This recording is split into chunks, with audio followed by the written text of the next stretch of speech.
কোনো ফকির নির্ভুত যদি ঠেকাইতে পারে ঠেকাইতে কইেন। এটাই তো কিতাব ভাই। দুনিয়া আর দুনিয়ার মতো রাখতাম না, আরেক রকম বানাই ফেলাম ইনশাল্লাহ। কেউ পারলে ঠেকাক। আমার এই বাংলাদেশ, আপনার এই বাংলাদেশ, আমাদের এই বাংলাদেশ ইনশাআল্লাহ আল কোরআনের বাংলাদেশ।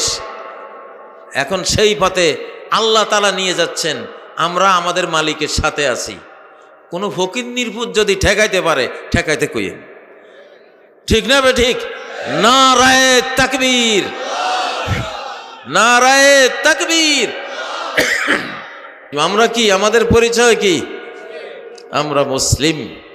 সব কিছুর চেয়ে বড় পরিচয় আমাদের কি? সেটা মুসলিম। গৌরবান্বিত পরিচয়। মুসলিমদের এখন শেষ শতাব্দী, এই শতাব্দী মুসলিমদের শেষ শতাব্দী। মুসলিমরা এখন গোটা বিশ্ব শাসন করবে ইনশাআল্লাহ। গোটা বিশ্ব দখলও করবে, গোটা বিশ্ব শাসনও করবে। গোটা বিশ্বে এই যে কোরআন, এই কোরআন দিয়ে সারা পৃথিবীকে রহমত, বরকত, নেয়ামত দিয়ে পূর্ণ করে দেবে ইনশাআল্লাহ। এই কিতাব তো রিজিকের কিতাব, এটি হেদায়েতের কিতাব, এটি রহমতের কিতাব, এটি সকল রোগ নিরাময়ের কিতাব। সকল রোগ কোরআনওয়ালা যে কোরআন যে পড়ে তার মনে কোনো ডিপ্রেশন আসে না, এমন কোনো অশান্তি আসে না যে অশান্তির কারণে সে আত্মহত্যা করতে যায়। বর্তমান পৃথিবীতে 10 থেকে 15 লক্ষ মানুষ প্রতি বছর আত্মহত্যা করে। তারা কারা? যারা এই কোরআন পায় নাই, কোরআনের শিক্ষা মনোজগতে যারা নিতে পারে নাই তারা। প্রিয় ভাইয়েরা, তো এমন একটি কিতাব আমাদের হাতে, গোটা বিশ্বকে আমরা বদলে দেব এই কোরআন দিয়ে ইনশাআল্লাহ। আমরা মানুষকে, মানব জাতিকে বলবো, জালিকাল কিতাব। পৃথিবীতে যদি কিতাব থাকে তো একখান এইটাই আছে।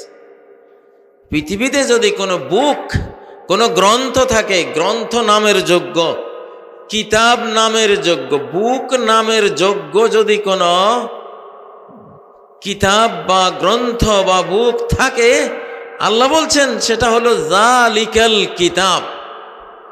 This is the book. এটাই হলো একমাত্র বুক, একমাত্র কিতাব। এইটা যে শেখে সেই শিক্ষিত, এইটা যে শেখা না সে মূর্খ। পৃথিবীর লক্ষ কোটি লাইব্রেরির সমস্ত বই যদি তার ব্রেইনে ডাউনলোড করা থাকে, মুখস্থ থাকে, তারপরও তার নাম আবু জাহেল। তার নাম কি? আবু জাহেল। কারণ সে আসল জ্ঞানের যেই মহাগ্রন্থ কোরআন, এইটার কাছে সে যায় নাই।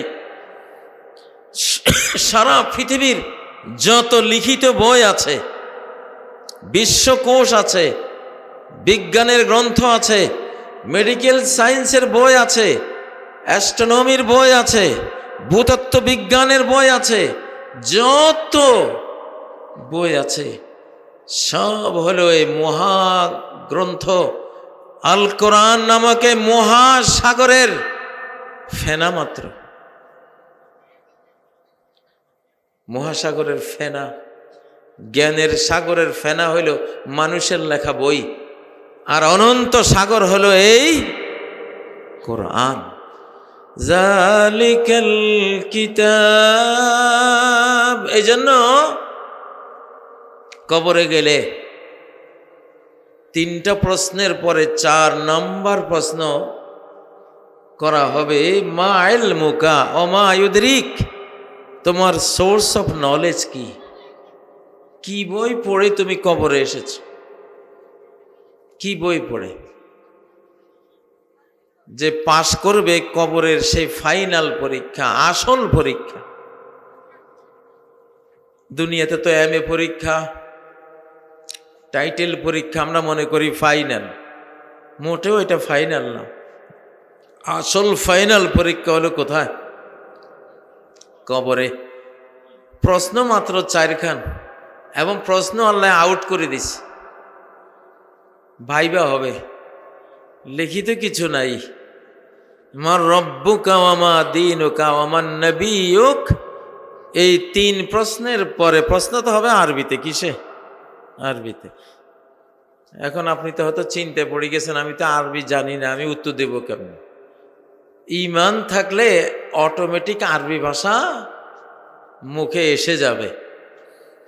দাজ্জালের কপালে লেখা থাকবে কাফারা, অর্থাৎ কাফের। আল্লাহ নবী বলেন ইয়াকরাউহু কুল্লু মুমিন, যার ভেতরে ঈমান আছে সে আরবি না জানলেও দাজ্জালের কপালের আরবি লেখা ঈমানের আয়নায়, ঈমানের চোখ দিয়ে সে পড়ে ফেলবে যে এই লোকটা কাফের। তাহলে কবরেও তো আল্লাহ তাআলা আমাদেরকে যে আরবিতে প্রশ্ন করবেন, আমরা জবাবটা আরবিতেই দিব, যদি ঈমান থাকে। যদি কি থাকে? ঈমান থাকে, বিশ্বাস থাকে। ঈমান কি জিনিস? এক জাররা, এক অণু পরমাণু, এক ধূলিকণা পরিমাণ ঈমানের মূল্য মহাবিশ্বের চেয়েও বেশি। মহাবিশ্বের চেয়ে বেশি।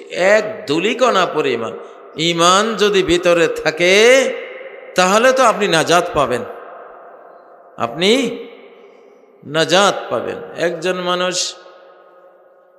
তার জীবনে শুধু লা ইলাহা ইল্লাল্লাহ একবার পাওয়া গেছে, আর কোনো আমল নাই, আর কোনো আমল নাই। সে এমন পরিবেশে ছিল যেখানে নামাজ কেউ পড়তো না, সেও নামাজের মাসআলা জানে নাই, রোজা জানে নাই, হজ জানে নাই, যাকাত বুঝে নাই, কোনো কিছুই সে জানতে পারে নাই। মুহাম্মদ সাল্লাল্লাহু আলাইহি সাল্লাম যে নবী হিসেবে এসেছিলেন তার সংবাদও তার জানা নাই। শুধু লা ইলাহা ইল্লাল্লাহ এই কালেমাটা কোথাও সে শুনলো, জীবনে একবার ভক্তি ভরে সেটা বলে রাখছে, বাস এইটুকু, তার আর কোনো আমল নাই। এইরকম হাজার হাজার কোটি লোক কিয়ামতের দিন বের হবে, যাদের আমল নামায় শুধু লা ইলাহা ইল্লাল্লাহ, আল্লাহ ছাড়া কোনো মাবুদ নাই, আল্লাহ ছাড়া কোনো বন্ধু নাই। কি নাই? আল্লাহ ছাড়া কোনো রিজিক দাতা নাই, আল্লাহ ছাড়া কোনো জীবন দাতা নাই, আল্লাহ ছাড়া কোনো মৃত্যু দাতা নাই, আল্লাহ ছাড়া কোনো উপকারকারী নাই, আল্লাহ ছাড়া কোনো অপকারকারী নাই। মানে ক্ষতির পারমিশন দাতা আল্লাহ ছাড়া কেউ নেই। সর্বক্ষেত্রেই তো আল্লাহ এক, আল্লাহ আমাদের সব কিছু, ঠিক নয় কি? হ্যাঁ ভাইয়েরা, তাইলে কোটি কোটি মানুষ শুধু কালেমা নিয়ে আখেরাতে চলে গেছে, আর কোনো আমল নাই। মুহাম্মদ সাল্লাল্লাহু আলাইহি ওয়াসাল্লাম বলবেন, আল্লাহ আপনি আমাকে অনুমতি দিন, আমি শুধু লা ইলাহা ইল্লাল্লাহ পড়া মানুষগুলোকে জাহান্নাম থেকে বের করে আনব। আল্লাহ বলবেন, হে মুহাম্মদ হাযা লাইসা ইলাইক, এটা তোমার দায়িত্ব না, এটা তোমার দায়িত্ব না, কারণ সে তো তোমার কথাও জানে নাই। মুহাম্মদুর রাসূলুল্লাহ স্বীকার করার জ্ঞান তার হয় না, শুধু আমাকে সে বুঝছে, সামান্য যেই কোনোভাবে হোক সে বুঝছে, সে আমার কথা বলল, লা ইলাহা ইল্লাল্লাহ বলল, এদেরকে আমি নিজে বের করব, আল্লাহ নিজে বের করবেন। হাদিসের মধ্যে রয়েছে সহিহ বুখারীতে, হাসর অধ্যায়ের হাদিস, এটা এক মুঠ আল্লাহ নেবেন, এক মুঠে কত হাজার লক্ষ কোটি মানুষ উঠে আসবে যারা শুধু লা ইলাহা ইল্লাল্লাহ পড়েছে। এইটুকুর উসিলায় তারা জান্নাতি হয়ে যাবে। সুবহানাল্লাহ। তাহলে ঈমানের মূল্য কত বড়! জীবনে একবার শুধু লা ইলাহা ইল্লাল্লাহ বলতে পেরেছে।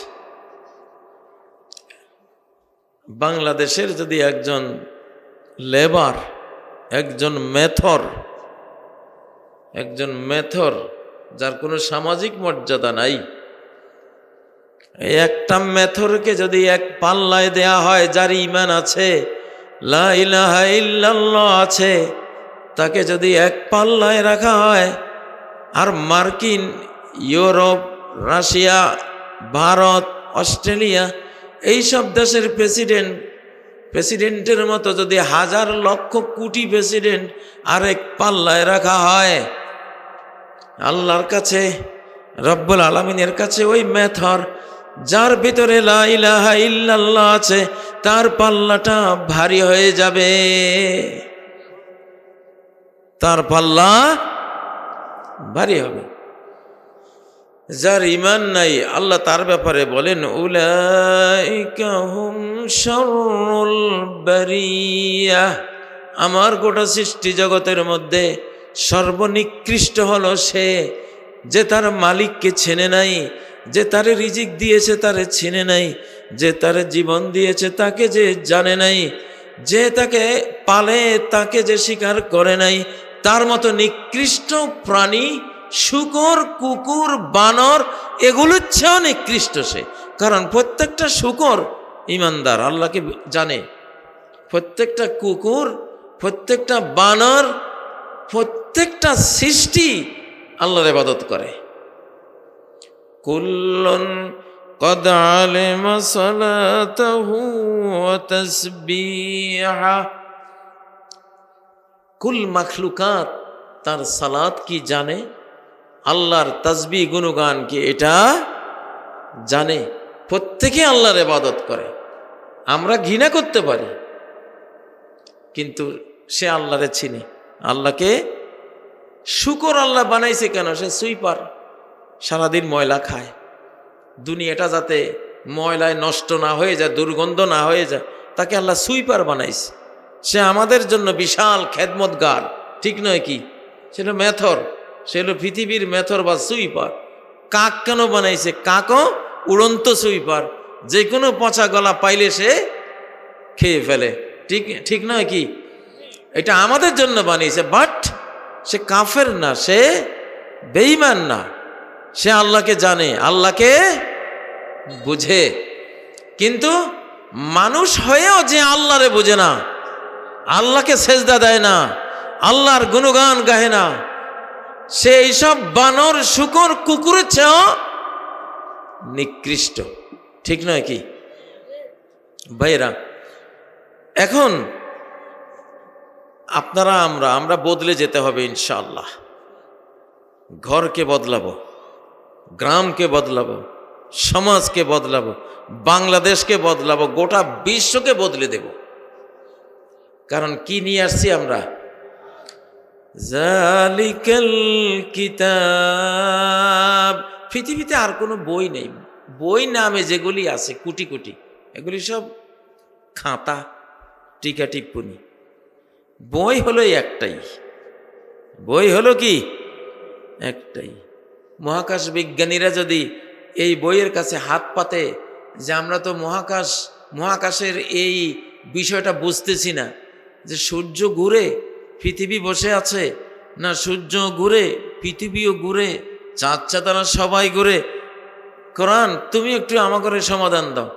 বহু বিজ্ঞানী এই কথা বলে মৃত্যুদণ্ড হয়েছে তার, যে পৃথিবী ঘুরে, পৃথিবী ঘুরে কইয়া বহু বিজ্ঞানী, গ্যালিলিও, অতীতের অনেক কোপারনিকাস, গ্যালিলিওদের মতো অনেক বিজ্ঞানী শুধু পৃথিবীও ঘুরে এ কথা কইয়া বেচারা ফাঁসিতে ঝুলছে। এরা ফাঁসি দিছে। তুমি ফালতু কথা কই পাইছো? বুঝেন না? কিন্তু যদি কোরআনকে জিজ্ঞাসা করে, ভাই তুমি বলো তো কোরআন আসলে কি, ঘটনা কি? কোরআন কি বলতেছে? কুল্লুন ফি ফালাকি ইয়াসবাহুন। কুল্লুন, এই পৃথিবীও ঘুরতেছে আহ্নিক গতি, সূর্য ঘুরতেছে। সূর্য কি ঘুরতেছে? তার গ্যালাক্সিকে কেন্দ্র করে সৌরজগতে সে ঘুরতেছে। পৃথিবী তার কক্ষপথে ঘুরতেছে, চাঁদ তার কক্ষপথে ঘুরতেছে। একটা বালুর ভিতরে ইলেকট্রন, প্রোটন, নিউট্রনগুলি ঘুরতেছে, একটার সাথে একটা ওরা ঘূর্ণয়নের মধ্যে আছে। আল্লাহ বলে দিলেন কি, কুল্লুন ফি ফালাকি ইয়াসবাহুন, সবাই তার নিজ নিজ পথে সাঁতার কাটতেছে। কি কাটতেছে? সাঁতার কাটতেছে। ও ভাইয়েরা, একটা মধ্যাকর্ষণ শক্তির কথা জানি আমরা। মধ্যাকর্ষণ শক্তি মানে আম গাছ থেকে বোটা থেকে ছিঁড়লে শূন্যের মধ্যে ঝুলে না, মাটিতে পড়ে। হ্যাঁ, আপনি 10 তলার উপর থেকে ঝাঁপ দিলে শূন্যে ভাসবেন নাকি মাটিতে পড়বেন? কি গতিতে পড়বেন? বিদ্যুৎ গতিতে পড়বেন, ঠিক না? পড়েন কেন? মধ্যাকর্ষণ শক্তি আপনারে টানে। মধ্যাকর্ষণ শক্তি আপনারে টেনে, মাটির একটা শক্তি আছে, চুম্বক শক্তি। মাটি আপনাকে ছেড়ে দিচ্ছে না, মাটি আপনাকে টেনে তার বুকে নিয়ে আসতেছে, ঠিক না? যদি মাটির এই চুম্বক শক্তি না থাকতো, তাহলে ঢাকা বিমানবন্দর থেকে বিমান যখন আকাশে উড়ে মক্কা যাবে হাজিদেরকে নিয়ে, বিমানবন্দর থেকে ওড়ার পরে মাটি যদি তাকে আকর্ষণ করে পৃথিবীর এই বায়ুমণ্ডলে ধরে না রাখত, বিমান আকাশে ওড়ার পরে কোন গ্রহে যে হারিয়ে যেত, কিয়ামত পর্যন্ত খুঁজে কোনো বিমান কোনো মানুষ আর বের করতে পারত না। কিন্তু মাটি তার চুম্বক শক্তি দিয়ে টেনে রাখে। এই জন্য যে আমরা শূন্য দেখি, বায়ুমণ্ডল দেখি, এর মধ্যেই আটকে থাকে। এক জায়গা থেকে, এক দেশ থেকে আরেক দেশে আমরা যেতে পারি। এই কোরআন 1400 বছর আগে এইসব বিজ্ঞান আলোচনা করেছে, ঠিক না বেঠিক? তাহলে এর মতো কিতাব কি আছে? এর মতো কোনো কিতাব নাই। এই কিতাব বলে তুমি যখন ঘুমাও তখন তুমি মারা যাও, তুমি লাশ হয়ে যাও। সূরা জুমার, ওয়াল্লাতী লাম তামুত ফি মানামিহা, প্রত্যেকটা মানুষ আমরা প্রতিদিন প্রতি 24 ঘন্টায় একবার মারা যাই।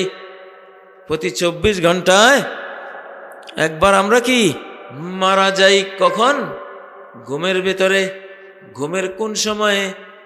ঘুমের 90 মিনিট করে একটা পর্ব থাকে। এই 90 মিনিটের মধ্যে 15 থেকে 20 মিনিট ঘুমন্ত মানুষটা কমপ্লিট ডেড বডি, মরা লাশ। আগের যুগে বলতো, যখন শীত কেটে চোরেরা ঘরে ঢুকতো, বলতো ঘুম চালা দিছে, ঘুম চালা দিয়া চোর রাত দুপুরে ঘরে ঢুকেছে। আসলে ঘুম চালা দেয় নাই, ওই চোরেরা জানতো যে রাত এতটা থেকে এতটা পর্যন্ত এরা মরা লাশ। এ সময় ঘরে ঢুকে সব নিয়ে গেলেও কেউ খোঁজ পাবে না। এটা কোরআনের কথা। আমরা মুসলিমরা জ্ঞান বিজ্ঞানের মহারাজা, জন্মসূত্রেই বিজ্ঞানী আমরা। ঘুম যে মরণ, ঘুমের দোয়াটা কি? আল্লাহুম্মা বিসমিকা আমুতু ওয়া আহইয়া, আল্লাহ তোমার নাম নিয়ে এখন মারা যাব।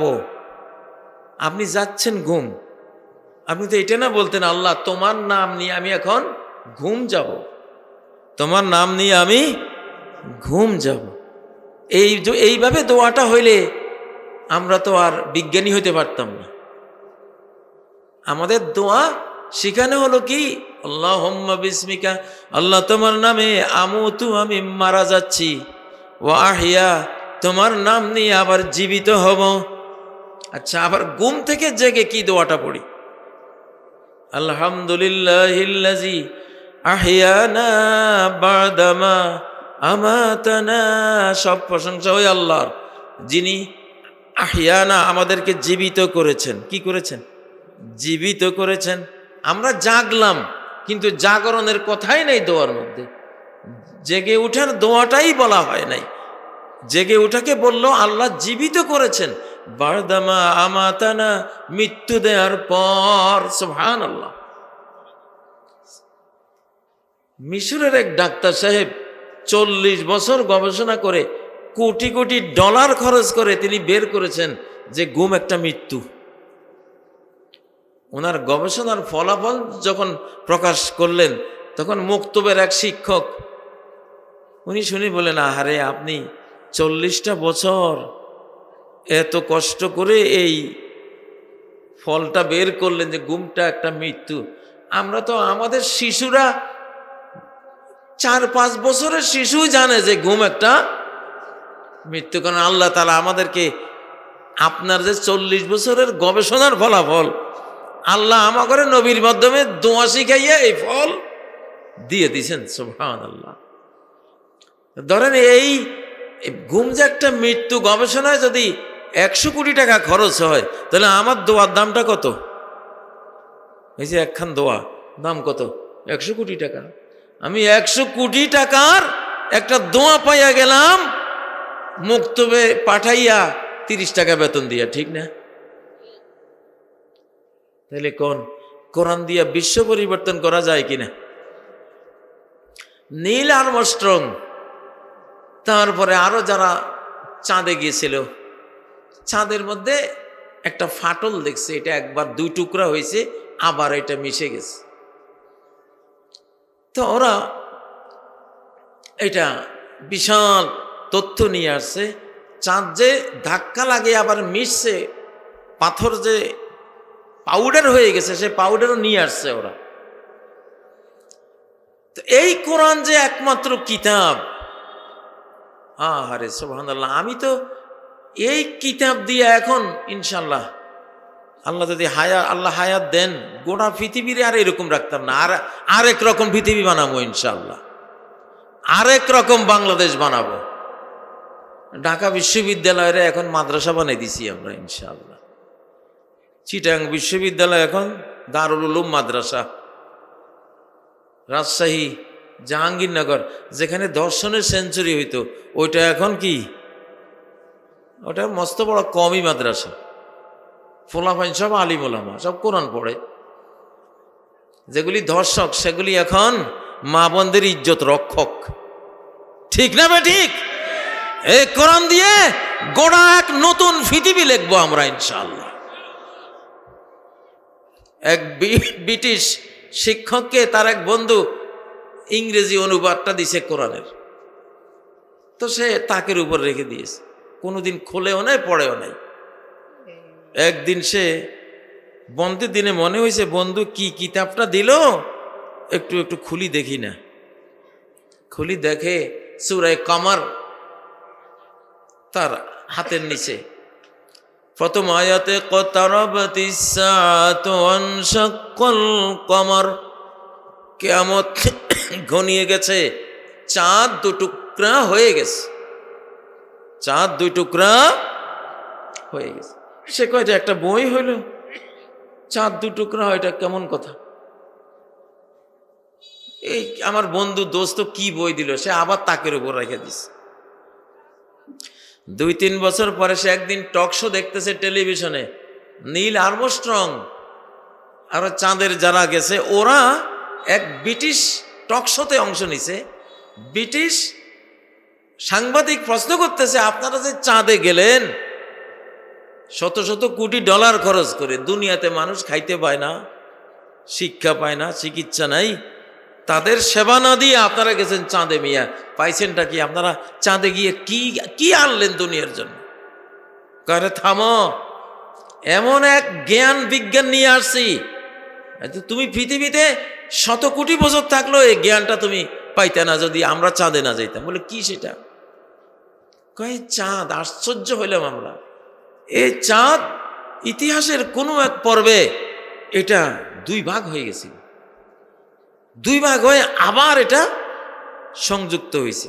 সংযুক্ত হওয়ার ফলে ফাটার মাঝখানে 2 সাইডেই পাউডার হয়ে গেছে পাথর। সেই দেখো এই যে পাউডার নিয়ে আসছে। এত বড় একটা তথ্য নিয়ে আইলাম, আর তুমি বলো মিয়া চাঁদে গিয়া কি লাভ হয়েছে? তখন ওই ব্রিটিশ ওই শিক্ষিত লোকটা কয়, হায় হায়, আমি তো কোরআনে এটাই পড়ছিলাম যে চাঁদ কি হয়েছে, 2 টুকরা হয়েছে। আমি তো ওই কিতাবটারে মূল্যহীন মনে করে তাকে রাইখা দিছি। কিতাবের এটা তাহলে কি বই? এই বইয়ের একটা আয়াত প্রমাণ করার জন্য আল্লাহ আমেরিকানদেরকে দিয়া, রাশিয়ানদেরকে দিয়া শত শত কোটি ডলার খরচ করাইয়া, শত শত কোটি ডলারের মহাকাশ যান বানাইয়া আল্লাহ এদেরকে চাঁদে পাঠাইছে যে আমার এই আয়াতের তাফসির তোরা ওখান থেকে দেখি আয়। সুবহানাল্লাহ, সুবহানাল্লাহ। কি কিতাবটা আমরা পাইছি। পরে ওই লোকে একটা আয়াতের কারণে মুসলমান হয়েছে।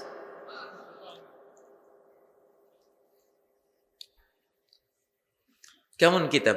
ওয়াত্তিনি ওয়াজ্জাইতুন, কসম ডুমুরের, কসম অলিভের, জলপাই, জাইতুন হলো জলপাই। আমাদের সে জলপাই টক হয়, আরব বিশ্বেরটা অত টক হয় না। অলিভ অয়েল আছে না, অলিভ অয়েল, জলপাই তেল। আপনারা তো ভাবছেন আল্লাহ তাআলা ডুমুর চিনেন তো? তিন, ওই যে জোপা চোপা ধরে না, পুকুর পাড়ে গাছগুলি হয়, বেশি জঙ্গলে হয়, কাঁচা অবস্থায় এগুলি ছিললে সাদা দুধের মতো বের হয়, আবার পাকলে এগুলি ভাঙলে পোকা বাইর হয় না, পোকা উড়ি চলে যায়। এইটা হলো এই ডুমুর। ও তিন, তিন আর যাইতো। আচ্ছা কি আছে? জাপানি একদল বিজ্ঞানী তারা কত কোটি ডলার খরচ করে একটা গবেষণা করছে তিন জাইতুন কেন আল্লাহ এখানে সূরার শুরুতে বলছেন। আল্লাহ অজান্তেই জাপানি একদল বিজ্ঞানীর কাজে লাগাইছে যে তোরা আমি কেন তিন জাইতুনের কসম করলাম, এর ব্যাখ্যা বাহির করিয়ান বিজ্ঞান ঘাইটা তোরা গবেষণা করছে। ওদের গবেষণার বিষয় হলো মানুষ বুড়া হয়, আমরা মানুষকে বুড়া হইতে দেব না। গবেষণা করতে করতে ওরা পাইল মানব দেহে একটা হরমোন আছে, একটা রস আছে, এটার নাম মেলাটোনিন। কি নাম? মেলাটোনিন। বয়স যখন 35 হয় তখন মেলাটোনিন কমে যায়, কমে গেলে আস্তে আস্তে চুল সাদা হয়, দাড়ি সাদা হয়, চামড়া কুচকে যায়, যৌবনটা হারিয়ে যায়। ওরা খুঁজি পাইছে যে মেলাটোনিন কমার কারণে আমরা বুড়া হই। এখন তারা বন জঙ্গল বন বাদার উজা করে খুঁজতেছে এই মেলাটোনিন কোন জিনিসে পাওয়া যায়, তাহলে এইটা পাইলে তো বার্ধক্য আর আসবে না, বুড়ামি আমরা থামাই দেব। খুঁজতেছে, মাছে খুঁজলো, মাংসে খুঁজলো, বিভিন্ন ফলমূলে খুঁজলো, খুঁজতে খুঁজতে খুঁজতে শেষ পেল কোথায়? ওয়াত্তিনে ওয়াজ্জাইতুন, তিন আর জাইতুনের মধ্যে পাইছে। আল্লাহু আকবার, তিন আর জাইতুনের মধ্যে পাইছে। আচ্ছা, মেলাটোনিন এখন খাওয়া শুরু করছে, তিন জাইতুন থেকে তিন জাইতুন খাইতেছে। কিন্তু যে রকম ফল হওয়ার দরকার, বার্ধক্য থেমে যাবে আর বুড়া হব না, চুল দাড়ি সাদা হবে না, ওই ফল পাচ্ছে না। পরে তারা আবার গবেষণা করলো, নিশ্চয় একটা মাত্রা আছে, একটা পরিমাণ আছে, পরিমাণটা আমাদের হয়তো ঠিক হয় নাই, আমরা ঠিক করতাম। গবেষণা করতে করতে তারা বের করলো ডুমুর একবার একটা ডুমুর আর জাইতুন বা জলপাই বা অলিভ 7টা, এক মাত্রা 7 মাত্রা বের করলো। এক মাত্রা 7 মাত্রা খাওয়া শুরু করলো, দেখে যে সেই বুড়ারাও জোয়ান হওয়া শুরু হয়ে গেল। বুঝছেন না? এই বিশাল আবিষ্কার করে তারা আরব বিশ্বের ডক্টর তহা ইব্রাহিম, কোরআনের বড় বিশেষজ্ঞ, ওনার কাছে চিঠি লিখছে যে এত বড় একটা আবিষ্কার করলাম, মানব ইতিহাসে এই আবিষ্কারের কোনো জুড়ি নাই, এমন একটা জিনিস আমরা বের করছি মানব কল্যাণে, তোমাদের কোরআনে তোমরা বলো সব কিছু আছে। দেখো তো আমরা যে আবিষ্কারটা করলাম যে তিন আর জাইতুনের মধ্যে মেলাটোনিন আছে, এটা এক মাত্রা, একটা 3 আর 7টা জাইতুন নিয়মিত খাইলে মানুষ বুড়া হবে না, এরকম কোনো তথ্য কোরআনে আছে কিনা, থাকলে আমাদের গবেষণাটা আরো মজবুত হয়ে গেল। উনি শুনে আরে এটা তো অতিনি জাইতুন। আল্লাহু আকবার। এবং মাত্রাও সেটা সারা কোরআনে 3 একবার আছে, এক মাত্রা। এখানে হাফেজ সাহেবরা আছে, সারা কোরআনে 3 কয়বার? এই একবার। তাহলে মাত্রা ঠিক হইল, 3-এর মাত্রা, যজ্ঞ ডুমুরের মাত্রা ঠিক হইল, এটা একবার।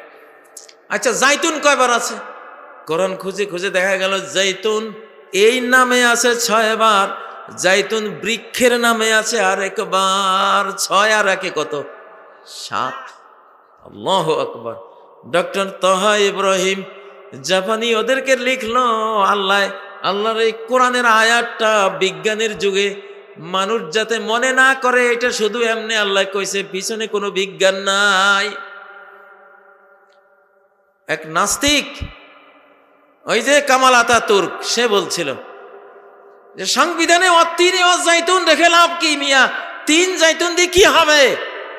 আমরা নিজেরা সংবিধান লিখবো, সে আল্লাহর কোরআন বাদ দিয়া 3 জাইতুন সে অবজ্ঞা করছে। আল্লাহ কয়, কামাল আতাতুর্ক তোর মতো গর্ধপ, তোর চেয়ে 1000 কোটি গুণ জ্ঞানী আমি জাপানি যারা মুসলমান না ওদের মধ্যে পয়দা করে আমি এই 3 জাইতুন কি সারা বিশ্বকে জানাবো। সুবহানাল্লাহ। উনি যখন লিখলেন, তোমরা যে গবেষণা করেছ যে জগডুমুর একটা আর জলপাই বা অলিভ হলো 7টা যদি নিয়মিত খায় মেলাটোনিনের কোনো অভাব হবে না, যেহেতু অভাব হবে না সেহেতু বার্ধক্য আসবে না। এটা কোরআনে এইভাবেই আছে, তোমরা যেভাবে গবেষণা দিছ। তখন ওই বিজ্ঞানী গ্রুপের হেড অফ দ্য ডিপার্টমেন্ট সে বলে, আমাদের আগে তো এই জিনিসটা কেউ চিন্তাই করেন নাই, তো মুহাম্মদ সাল্লাল্লাহু আলাইহি ওয়াসাল্লামের নিয়ে আসা কিতাবে এইটা কিভাবে এইভাবে আসলো? এবং মাত্রা সহ 3 এক মাত্রা, জাইতুন 7 মাত্রা। এটা রব্বুল আলামিন ক্রিয়েটর সৃষ্টিকর্তা আল্লাহ ছাড়া এটা কারো কিতাব হইতে পারে না। জালিকাল কিতাব। সুবহানাল্লাহ। পরে ওই বিজ্ঞানীর হেড অফ দ্য ডিপার্টমেন্ট সাথে সাথে তিনি মুসলমান হয়েছে, সাথে সাথে ইসলাম কবুল করেছেন ইনশাআল্লাহ। এই কিতাব দিয়া সারা পৃথিবী এখন চেঞ্জ হচ্ছে, সারা পৃথিবী। কারণ আল্লাহ এশিয়া মহাদেশে আমাদেরকে কোরআন দিছেন, আর আমেরিকা মহাদেশ, ইউরোপ মহাদেশকে কোরআনের গবেষণা দিয়েছে। ওরা যে কোনো জিনিস পায় গবেষণা করে, প্রতিদিন 1000টা গবেষণার ফলাফল ওরা প্রকাশ করে, গবেষণার ফল বের করে কোরআন ঘাটি দেখেছে, কোরআনে 1400 বছর আগে কইয়া দিস। এখন আমেরিকা আর ইউরোপের লোকেরা কয়, হুদা এত কোটি ডলার খরচ করে গবেষণা করি লাভ নাই, তুই গবেষণা করি বাইর করবি, কোরআনে যাই দেখবি যে ওরা কোরআনে কইয়া দিছে। তুই এখন এই গবেষণা বাদ দে, কোরআন পড়া শুরু কর। সুবহানাল্লাহ, সুবহানাল্লাহ, আল্লাহু আকবার। কোরআনে সূরা আনকাবুত একটা আছে, মাকড়সার সূরা। কি সূরা? মাকড়সার সূরা একটা আছে।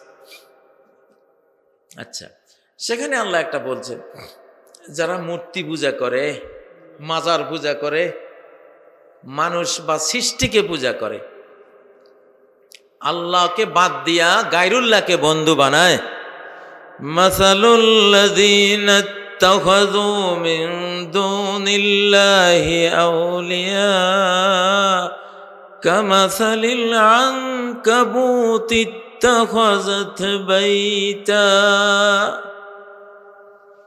যারা মূর্তি পূজা করে, সূর্য পূজা করে, পীর পূজা করে, ঠাকুর পূজা করে, পোপ ফাদার পূজা করে, মাজার কবর পূজা করে, কত কিছু পূজা করে না? এদের এক্সাম্পল উদাহরণ হলো যেন একটা মাকড়সা কি বানাইছে? এখন ঘর বানাইছে। কি বানাইছে? ঘর বানাইছে। মাকড়সার জাল মাকড়সা বানাইছে।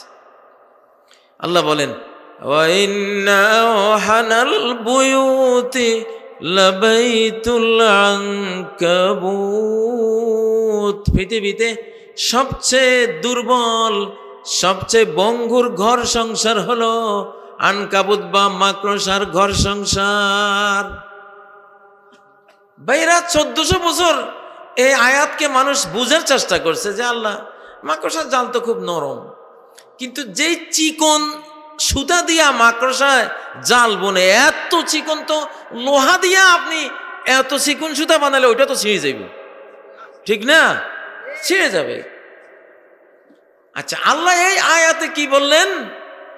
আল্লাহ বললেন ইত্তাখাযাত, কে মাকড়সার এই ঘরটা বানায়? মহিলা মাকড়সায় বানায়। ইত্তাখাযাত এটা স্ত্রীলিঙ্গের শব্দ। মহিলা মাকড়সায় বাসা বানায়, পুরুষ মাকড়সা বাসা বানায় না।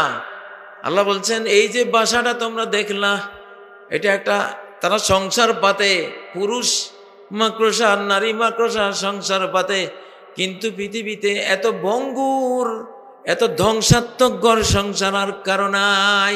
সবাই সবাইরে মারি ফেলে। এই সংসারের বৈশিষ্ট্য হলো সবাই সবাইরে মাইরা ফেলা। কেমনে? যে নারী মাকড়সা জালটা বানায়, সে পুরুষ মাকড়সার সাথে একটু সম্পর্ক কইরা সন্তানের যখন সে কনসিভ করে, গর্ভধারণ করে, তখন পুরুষ মাকড়সা তারা সে হয় মারি ফেলবে, আর যদি পুরুষ মাকড়সা জান নিয়ে পালাইতে পারে তাহলে বাঁচে গেল। পৃথিবীতে এখন অনেকগুলি মহিলা আছে পুরুষ মাইরা ফেলায়, ঠিক না কথা? হ্যাঁ, সুশিক্ষা না দিলে তো এরকমই হয়। আচ্ছা, তাহলে কত ভঙ্গুর সংসার, যে এই মহিলা মাকড়সা কতটা স্বার্থপর, সে পুরুষটার থেকে স্বার্থ আদায় করে নিয়া তারে যদি সে এই জালে পায় তারে খুন করে। এই জন্য পুরুষ মাকড়সা জান নিয়ে পলায়। গেল জামাইটা, গেল জামাইটা কি গেল। আচ্ছা, এখন থাকলো কে? মা মাকড়সাটা। আপনারা প্রায় ঘরের মধ্যে দেখবেন এত বড় একটা মাকড়সা জোগা হয়ে রয়েছে, ভিতরে কিচ্ছু নাই, শুধু চামড়াটা পড়ে আছে মাকড়সার, ঠিক না? ঠিক না? দেখছেন না ছোটকালে? আমি বহু দেখছি। মাকড়সারা করে কি, মাকড়সার পেটে যে বাচ্চা মাকড়সাগুলির জন্ম হয়, এগুলি মাকে খাইয়া ফেলে, এগুলি মাকে খাইয়া ফেলে, মারে খাইয়া ওরা বাঁচে। তাহলে মার চরিত্র কি বাপেরে তাড়ায়, আর সন্তানের চরিত্র কি মারে খাইয়া নিজেরা বাঁচার চেষ্টা করে। যারা মুশরিক তাদের পরিণতি এইরকম হয়, যারা শিরিক করে তাদের পরিণতি এরকম। মানে তুমি যারা পূজা করছো, ওয়ায়াউমাল কিয়ামাতি ইয়াকফুরুনা বিশিরকিকুম ওয়ালা ইউনাব্বিউকা মিসলু খাবীর। কিয়ামতের দিন কোন মূর্তি যাদেরকে পূজা করা হয়, গায়রুল্লাহ যাদেরকে পূজা করা হয়, কেউ স্বীকার করবে না যে তুমি তারে পূজা করছো। সবাই বলবে না, তোমার চিনি না আমি, মেয়ে তুমি কে, হু আর ইউ, তোমার কোনো কাজে আসবে না। মুশরিকের কোনো কাজে আসে না। সে যাদেরকে মাবুদ বানায়, যাদেরকে দেবদেবী বানায়, যাদেরকে পূজিত বানায়, তার জীবনে, ইহ জীবনে, পরজীবনে কোনো কাজে আসে না। বিপদে পড়লে আল্লাহরে ডাকতে হয়, ঠিক না বেঠিক? লঞ্চ ডুবে যাচ্ছে, এই সময় কি শিব শিব, লাত লাত, মানাত মানাত কইয়া চিৎকার দেয় নাকি? ইয়া আল্লাহ তুমি বাঁচাও, ঠিক না বেঠিক? যাই হোক, আসলে কেন জানি আজকে মনটা বিজ্ঞানের দিকে গেল, কোরআনও বিজ্ঞান। হয়তো আপনাদের এখানে অনেকে হয়তো এরকম শ্রোতা আছেন, এই জন্য মনটা এইদিকে গেল। তো কথা হলো, কোরআন দিয়ে বিশ্ব পরিবর্তন করবো ইনশাল্লাহ, ঠিক না বেঠিক? সারা বাংলাদেশ আগে যেমন আলিম উলামার দেশ ছিল, প্রত্যেকটা স্কুলে, কলেজে, ইউনিভার্সিটিতে এখন কোরআন হবে মেইন পাঠ্য বই ইনশাআল্লাহ, ঠিক না বেঠিক? রাজি আছেন তো? রাজি আছেন তো? পার্লামেন্টে এই কোরআন যাবে ইনশাআল্লাহ। তার আগে আমাদের দেহের মধ্যে যে একটা পার্লামেন্ট আছে, আমাদের সিনা, এই বুকটা, কোরআন কিন্তু এটা সফট কপি আসছে, লিখিত কপি আকাশ থেকে আসে নাই, নবীজি লিখেছেন, বাট এটা ইলেকট্রনিক নূরানি কপি আসছে একদম। নাজ্জালাহু আলা কলবিক, সরাসরি তোমার কলবের উপরে কোরআন নাজিল করেছেন। সুবহানাল্লাহ। তাওরাত জাবুর ইনজিল সব আসমানি কিতাব। কাতাবনা লাহু ফিল আলওয়াহ, পাথরের ফলকে লিখে আল্লাহ পাঠাইছে আকাশ থেকে। আসমানি সব কিতাব পাথরের ফলকে লিখে আল্লাহ পাঠিয়েছেন, একমাত্র কোরআন সরাসরি অন্তরে। এই জন্য এত হাফেজ কোরআনের, লক্ষ লক্ষ কোটি কোটি হাফেজ। কারণ এই কোরআন নাজিল হয়েছে কোথায়? অন্তরে। ফি সুদুরিল্লাযিনা উতুল ইলম। তো সিনার মধ্যে কোরআন নেবেন? কারা নেবেন? একটু হাত তোলেন। আল্লাহ আল্লাহ কবুল করেন। আল্লাহ তুমি কবুল করো। আল্লাহ কোরআনের জন্য বাংলাদেশকে কবুল করো। আল্লাহ পার্লামেন্টে আলেমদেরকে তুলে দাও আল্লাহ। আমিন আমিন। ভাইরা, আমি আসলে মাগরিবের পরে আসার কথা ছিল, দেরি হওয়ার কারণে আপনাদের এখানে আসার পরে বসলাম। তো আমার মনে হয় আমার পরে শেখ আপনি না, আমাদের আর পরবর্তী বক্তা যিনি আছেন আলহামদুলিল্লাহ উনি আসছেন, তো দোয়া করবেন আল্লাহ তাআলা কোরআনের জন্য, নবীজি সুন্নাহর জন্য বাংলাদেশকে কবুল করুন। সুবহানাকাল্লাহুম্মা ওয়া বিহামদিক আশহাদু আল্লা ইলাহা ইল্লা আনতা আস্তাগফিরুকা ওয়া আতুবু ইলাইক। ওয়াসসালামু আলাইকুম ওয়া রাহমাতুল্লাহি ওয়া বারাকাতুহু।